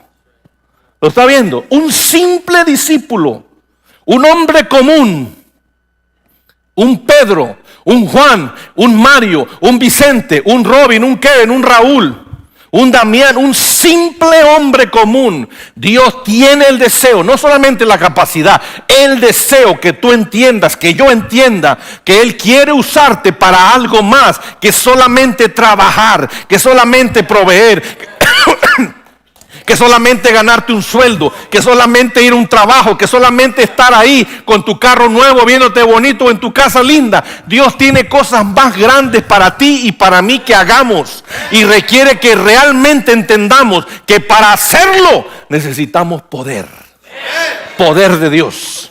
Y el poder no es un asunto del pasado, no es un asunto de antes, no es un asunto de futuro, no es un asunto de Guillermo Maldonado, por favor. No es un asunto de Benny Hinn. Mire, lo verdadero ya se reveló que es verdadero. El primero que cayó de pico por lo falso era Benny. Y ya hoy nadie cree en Benny. Los otros van a caer igual pronto. Entonces, quiere decir que esa no es la solución. Esos ejemplos no son la clave. La clave ha sido y sigue siendo lo que dice Dios. Y tomar la palabra en su peso, en su valor literal, a como dice aquí, a su valor real. Si Cristo dice, si la palabra dice, tú eres Jehová mi sanador, Jehová Rafa, tú eres mi sanador. Si Cristo dice que después de instruirlos les dijo, cuando lleguen a las ovejas perdidas de Israel, les van a decir, el reino de los cielos ha llegado. Este es el mensaje del reino. Y el mensaje del reino es, primeramente, Cristo es rey sobre el hombre. Segundo, el hombre está aquí para hacer su voluntad. Y tercero, vas a empezar entonces a sanar enfermos. Pero ¿cómo lo vas a sanar? Porque primero ya expulsaste los espíritus inmundos. Y como ya están libres, ahora los puedes sanar de toda dolencia. Y aquellos que mueran, debes tener la tranquilidad que también por medio de la oración pueden regresar de la muerte. Yo no sé tú, hermano, pero yo quiero que te sientas cómodo, que eso es posible para todos. Es posible. Y ahí le va algo, más que posible, es un mandato de Dios. Este es un mandato de Dios. Pastor, pero yo pensé que nada más los 10 mandamientos de Éxodo eran mandatos de Dios. No, toda la escritura es mandato de Dios. Y aquí mira, este pasaje que estamos leyendo habla de 2 grandes desafíos. Yo le voy a decir honestamente, el segundo, yo no estoy ahí todavía. Y no espero que tú estés. Pero aquí dice, en verdad os digo, el que cree en mí, las obras que yo hago, él hará también. Yo ya llegué aquí, hermano. Yo no estaba aquí hace 6 meses. Pero hoy aquí estoy parado. Yo aquí me siento cómodo. Ya no me incomoda. Estoy listo, Señor.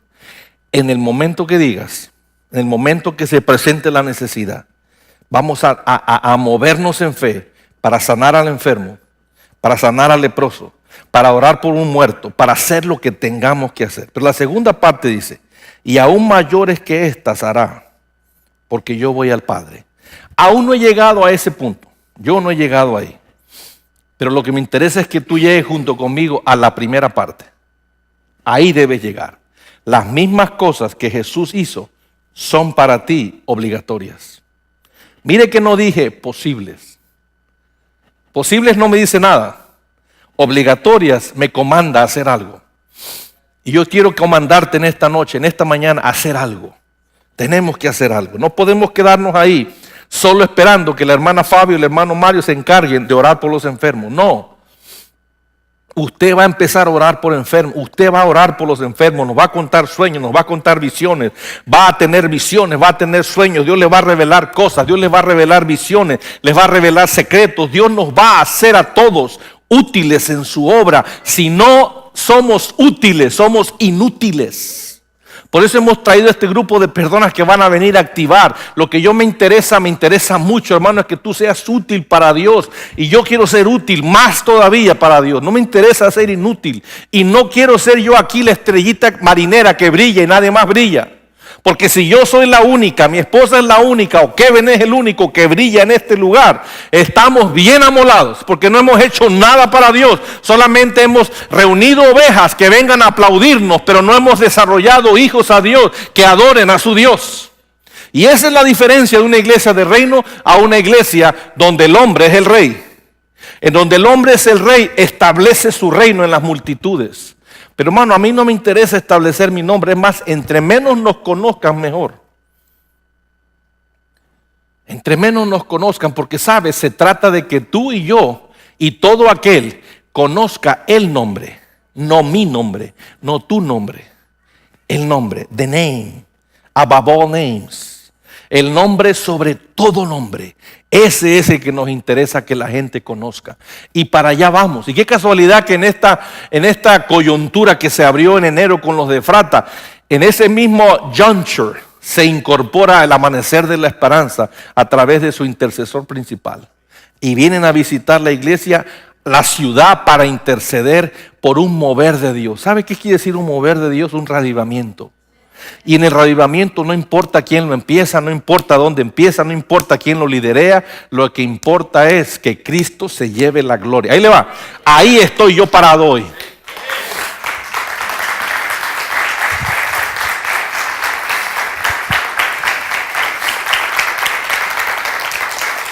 Y estoy tan parado en eso, hermano, que le estoy diciendo al Señor más y más y más, Padre, permite que en esta ciudad haya reavivamiento. Y más le voy a decir lo que estoy diciendo.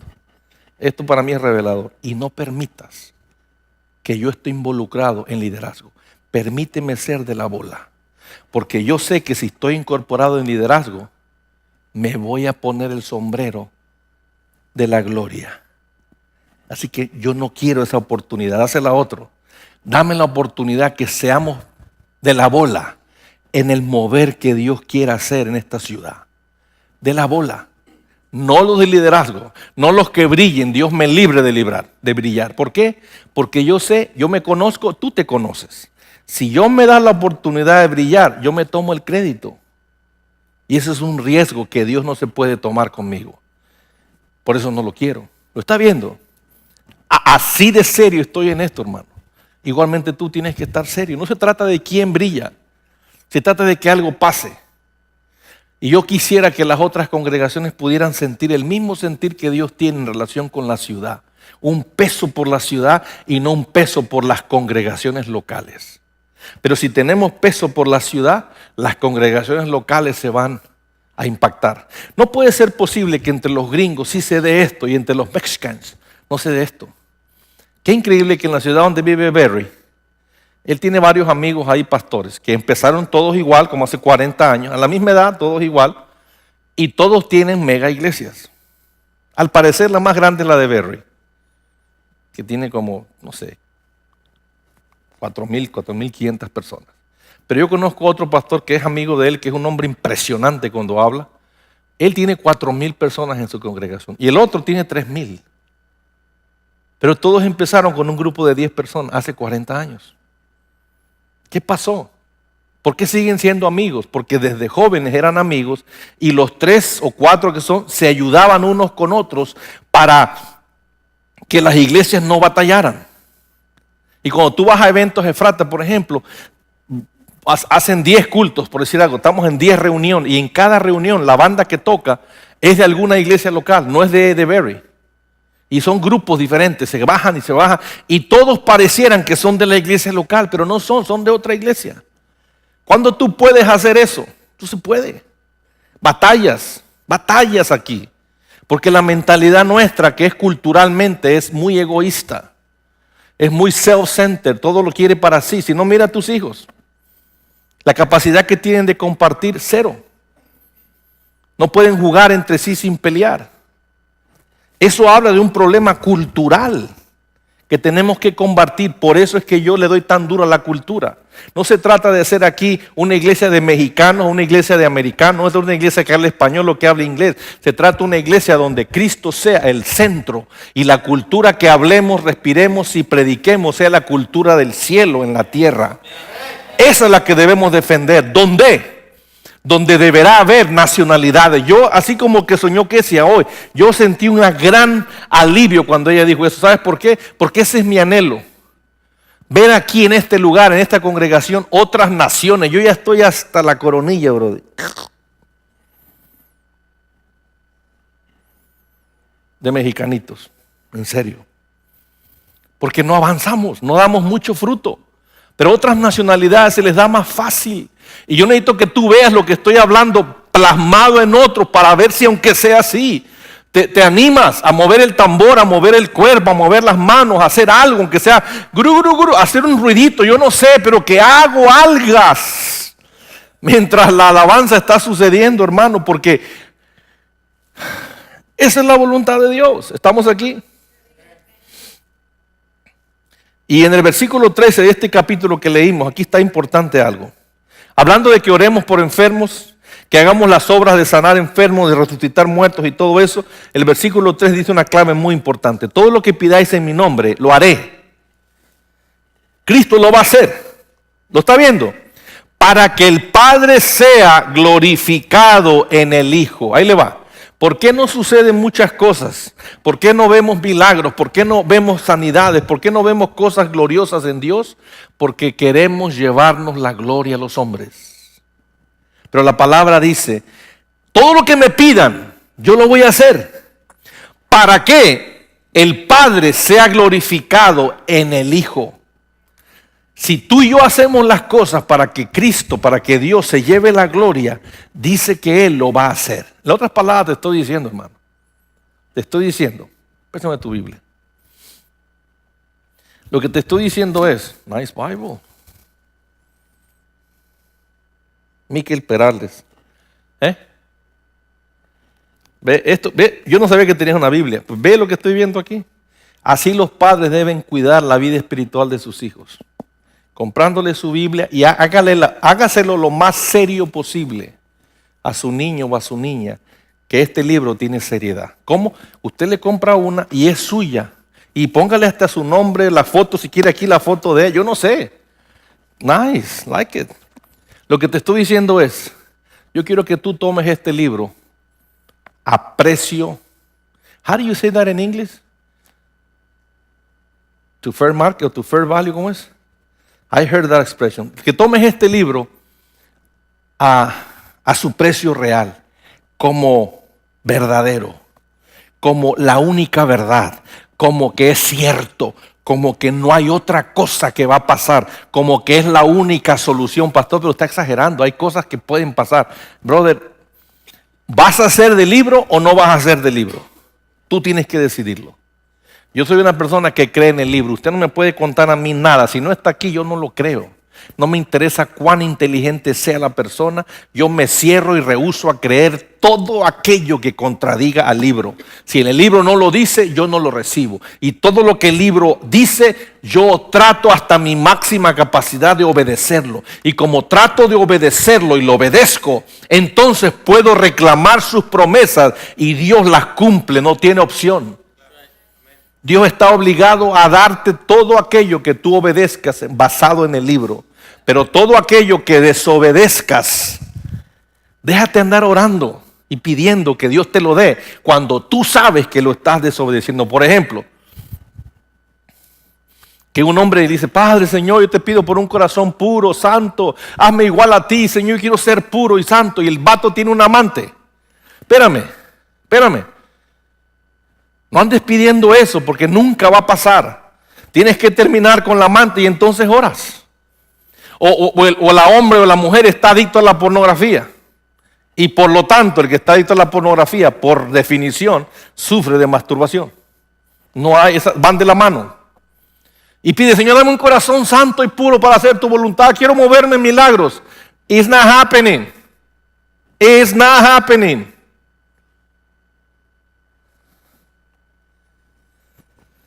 ¿Estamos? Y como última cosa,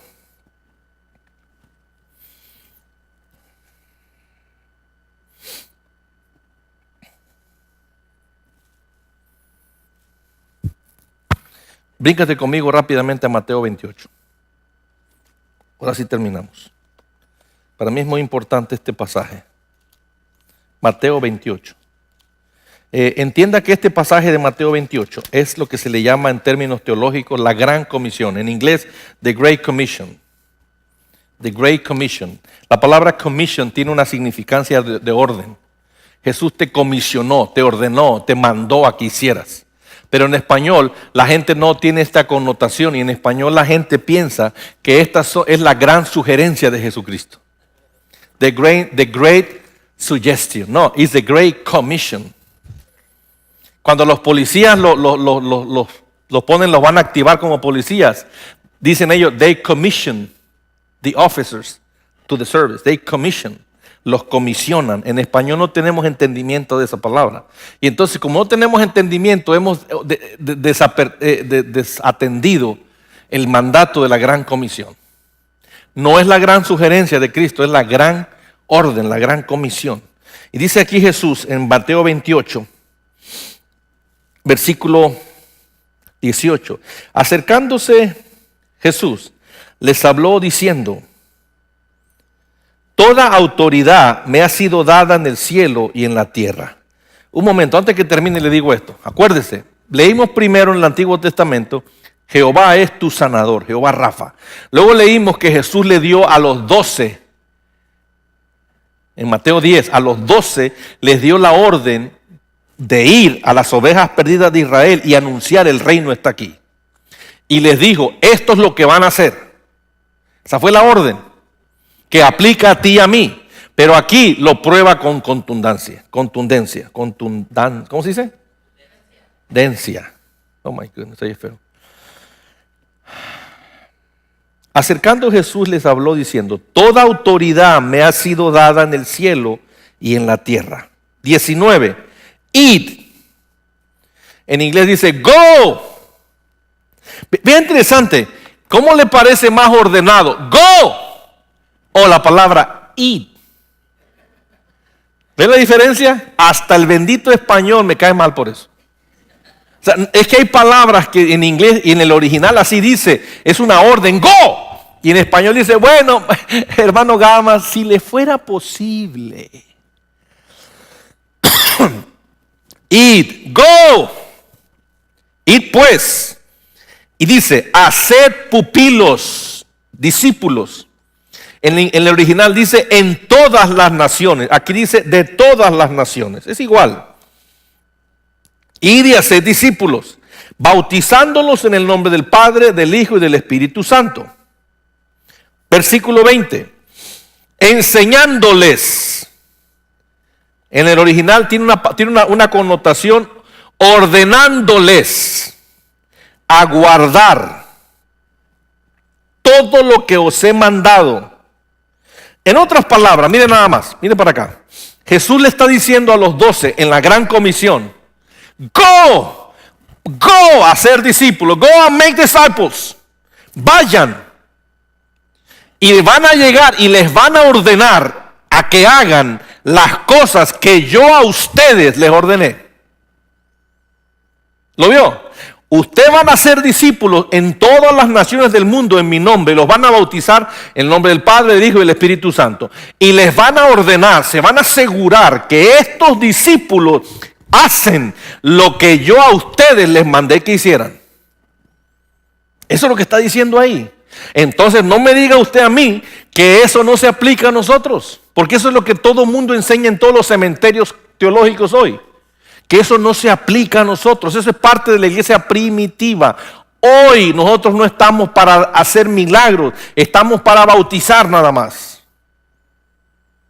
Pero ¿por qué un Dios de milagros, de prodigios y de poder habría de salvar a una persona para hacerlo inútil en su reino, incapaz de moverse igual que él? Todo discípulo desarrolla las virtudes de su maestro. Yo recuerdo años atrás, y no ha fallado, toda aquella persona que se le ha pegado a mi esposa en relación con el tema de la oración, eventualmente desarrolla la misma situación. Yo recuerdo hace años atrás a una muchacha que esa oraba como Fabio, y yo decía, pues ¿quién está orando? ¿Fabio o esta? Oraban igual. Porque ella todo lo que era una chava muy joven, todo lo que quería era orar como Fabi, interceder, y quería y aprendía y todo lo estudiaba y lo hacía muy bien. Aprendió muy bien. Un día se fue de aquí por una situación y se pegó con unas personas y era tan buena aprendedora, aprendía muy rápido, que cuando regresé la volvimos a escuchar, ya no hablaba español. Cuando se fue no sabía inglés. Hello, Wendy. Ojalá, right? Y regresó, I don't speak Spanish. Y yo, what? Ya no hablaba español. Y ahora oraba como la otra que aprendió. Ya no oraba como Fabi. El punto es, toda persona es natural que quiera imitar a alguien. Por eso es que Dios te pone alrededor de vasijas útiles, de vasijas que hacen lo que tú tienes que hacer y te sirven de referencia en cómo lo debes hacer.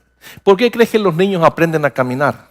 ¿Crees que aprenden a caminar porque figuraron cómo se dan los pasos? No, ellos aprenden a caminar viéndote. Y entonces el niño ve al papá y entonces se para. ¿Por qué los niños aprenden a rasurar? ¿Por qué los niños se dejan barba? ¿Dónde lo aprendieron? ¿Lo ve? ¿Por qué se ponen corbata? Yo estaba chiquito y yo nunca me voy a poner corbata. That's horrible. I don't like it. Y todo el mundo me criticaba en la casa que nunca iba a usar corbata. Y el primero que empezó con eso fue el primero que se puso corbata. Y era para quitársela. ¿Lo ve? Así que si Jesús nos mandó a los 12 a que ellos fueran por todo el mundo haciendo discípulos, pupilos de ellos, y a mandarlos a asegurarse que estos discípulos iban a hacer, a reproducir lo mismo que ellos hacían, quiere decir que el mandato de Cristo de ir a las ovejas perdidas de Israel, anunciándoles que el reino ha venido, y después que les anuncias que el reino ha llegado, les vas a sanar los enfermos y vas a sanar los leprosos y vas a resucitar muertos. Ese mismo mandato es parte de la gran comisión, y ese mismo mandato se aplica a ti y se aplica a mí. Eso es una orden para todos. ¿Me puedes sacar el pizarrón rapidito? Esa es una orden para todos, hermano. No es una opción, es una orden. Y te quiero mostrar rápidamente en el pizarrón algo que yo creo que es importante que tengamos bien claro. Y yo quiero que sea profético este acto que voy a hacer, este dibujo que voy a hacer en este momento. Me gusta este pizarrón mucho porque es grande. Lo malo es que no en todos lados hay pizarrón. Este debe ser para ti el cuadro donde estás tú en relación con Dios. Y esto es el mensaje del Evangelio hoy correcto, donde nosotros debemos estar. Este es un universo, estos son círculos. El Evangelio moderno hoy predica un universo, un mensaje donde el hombre es el universo. Él es el todo, Él es el centro y Dios está aquí en medio.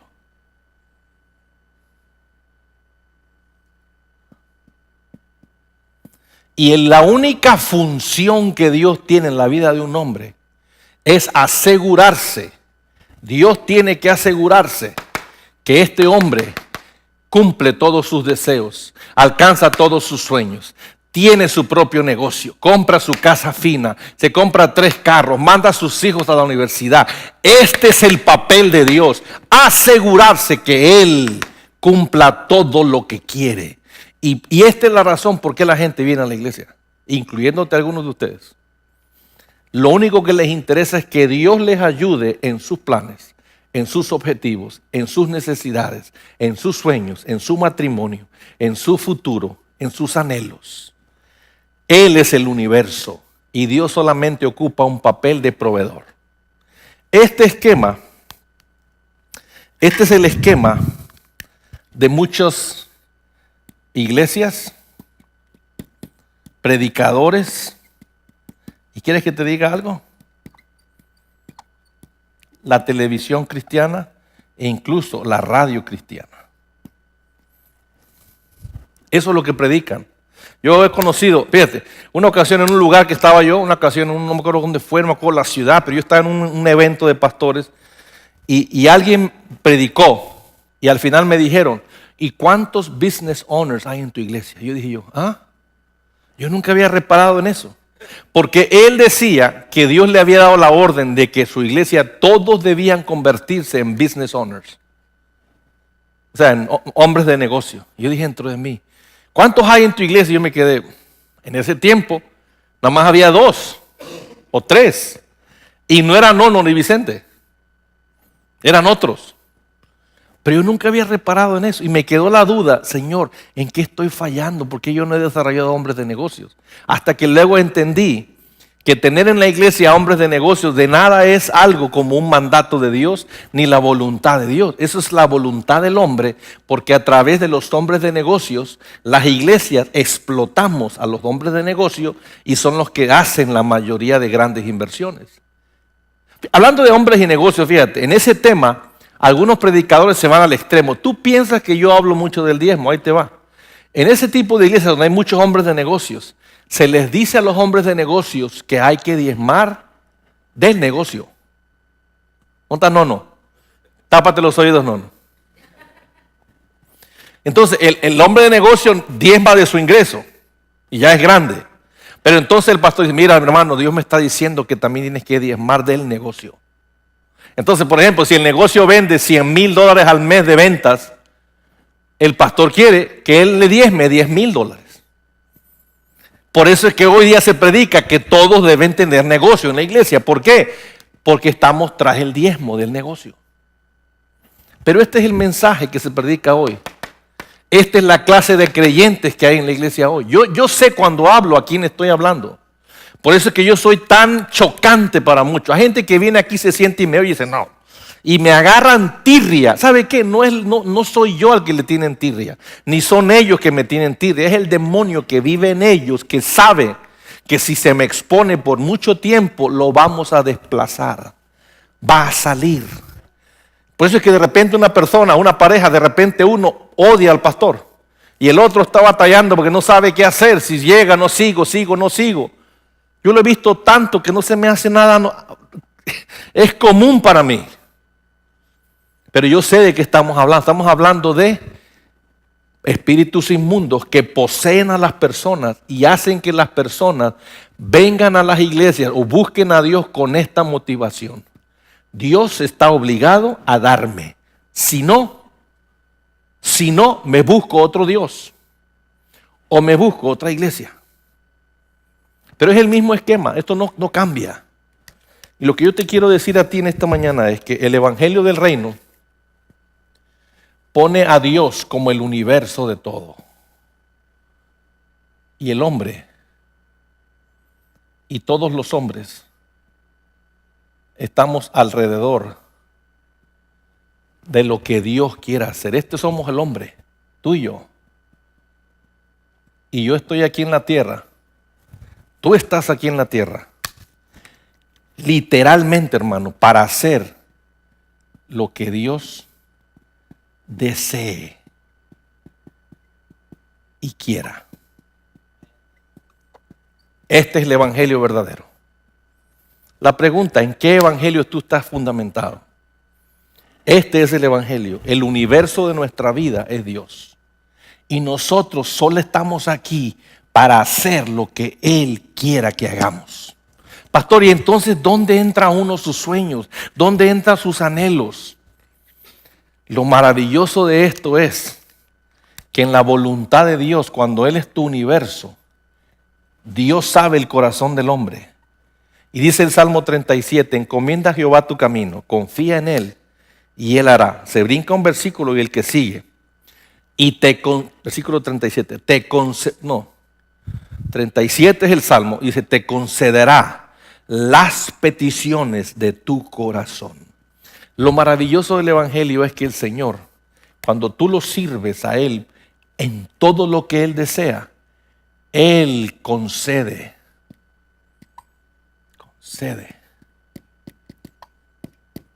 tus planes, tus sueños, tus anhelos y todo lo que te imagines. Hoy mismo yo estoy disfrutando todas aquellas cosas que yo anhelé algún día. Lo único que me falta a mí, que he anhelado, que nunca he visto y nunca he tenido, le voy a decir la verdad cuál es. Me interesa viajar un día en un viaje, volar transatlántico en primera clase. Yo nunca he viajado en primera clase. Eso es lo que nunca el Señor me ha dado. Pero quiero volver otra vez a viajar transatlántico, hablando de Europa u otra nación, y viajar en primera clase. Eso es un anhelo que yo tengo. No me lo ha concedido el Señor, pero todo lo que yo he anhelado hasta el día de hoy, todo se ha cumplido. ¿Cómo se ha cumplido, pastor? ¿Será porque tiene buen trabajo? Nada que ver con el trabajo. ¿Qué es Dios para mí? Él es mi universo. Yo no soy el universo. Tú no eres el universo. Y muchos de nosotros, mucha gente que asiste a una iglesia, está en este esquema. Por eso es que se desaniman, se les va la fe, se les va el ánimo, cuando se dan cuenta que todo lo que anhelan no les está pasando. Hubo una pareja aquí el otro día dijo, ¿por qué no viene aquí ya? Dijeron que porque cuando vinieron aquí les empezó a bajar el ingreso de su negocio. Pero desde que se fueron empezó a subir. Entonces ya se dieron cuenta que la clave es no estar aquí. Porque estando aquí les bajó. Estando allá les subió. ¿Qué crees que ellos tienen a Dios como? ¿Cómo esto? Dios está para darme. Si no me da, entonces lo corro, lo hago a un lado. La mayoría de hombres piensan así, hermano.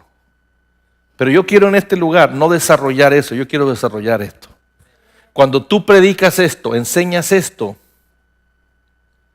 a mucha gente no le gusta y muchos no van a compartir y muchos se van a ir. Está bien, pero Dios nos llamó a todos a hacer esto. Mire, si todas las iglesias predicáramos esto, Cristo ya hubiera regresado. Pero esto no llena iglesias. Esto las vacía. Pero ahí le va. Lo que sí llena esto es la vida de personas seriamente que obedecen esto. Esto sí te llena. ¿Lo ve? Esto te llena. Y al cabo de muchos años, la vida de estas personas avanza más rápido que la vida de aquellos. Por ejemplo, esa pareja que les acabo de decir, que se fueron por eso. Yo le puedo decir con la mano en la cintura, un mes de ventas en el negocio de Nono, es casi medio año en el negocio de ellos. Y con tan poquito se están yendo del Señor. Me quedo yo, brother, go, fine. Tan poquito y ya se están despabilando. Un mes de venta de Nono es lo que ellos venden en 6 meses. Y dicen que por estar aquí se les bajó el dinero. Imagínate. El día que Nono Vicente, alguno de ustedes diga eso, entonces voy a creerlo. Pero es todo lo contrario. Muchos Dios los ha incrementado. No porque el lugar tenga algo que ver, no. Es por el propósito. Dios siempre da sanidades y milagros y prosperidad de acuerdo a propósito. No lo da de acuerdo a personas. Dios no te prosperó, no te sacó, no te ha bendecido por ti. Dios lo ha hecho porque tiene un propósito contigo. Los que son aquí personas que son los más grandes dadores de la iglesia deben entender que Dios los ha dado, les ha dado en sus manos más que a otros por el propósito. No por solamente nuestro deseo, por el propósito. Dios tiene un propósito con nosotros. Por eso entre nosotros Dios ha prosperado a algunos más que a otros. Por el propósito, no por el pastor, no por la iglesia, ni por ti. Por el propósito. ¿No oyeron el sueño de Kessie hace rato? A mí me quebró eso. Y yo hubiera preferido ver al papá y a la mamá quebrados. I didn't see you, brother. I'm just telling you. I'm just saying. Pero cuando Kessie dijo eso, yo me quedé, madre mía. ¿Tú te imaginas? Rebeca. Ya no sabe porque ya no se reconoce, pero yo la puedo imaginar. Hoy estaba cantando aquí. Yo le puedo imaginar. De hecho, yo estaba pensando esta madrugada que no podía dormir. Precisamente eso. Qué curioso que Kessie soñó. Hello. Me estaba imaginando a algunos de los niños de aquí en 10 años. Y yo decía, en 10 años Rebeca va a tener 16. Estos chavalos aquí ya van a estar de 20. Mikel de 22. Eric de 23. Y Jude de 22 también. Right? In 10 years. 22. Madre mía, 24. 24.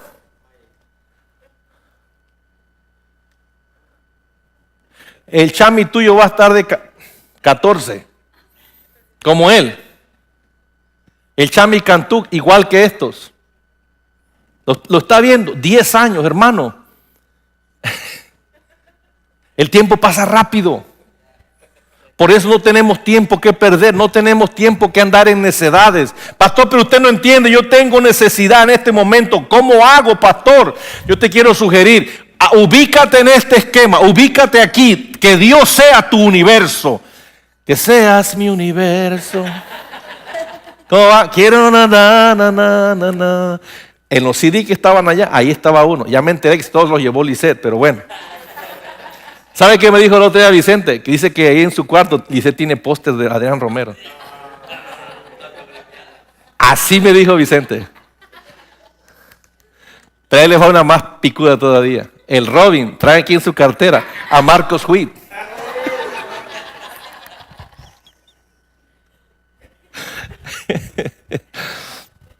Póngase de pie, hermano, esta noche, esta mañana.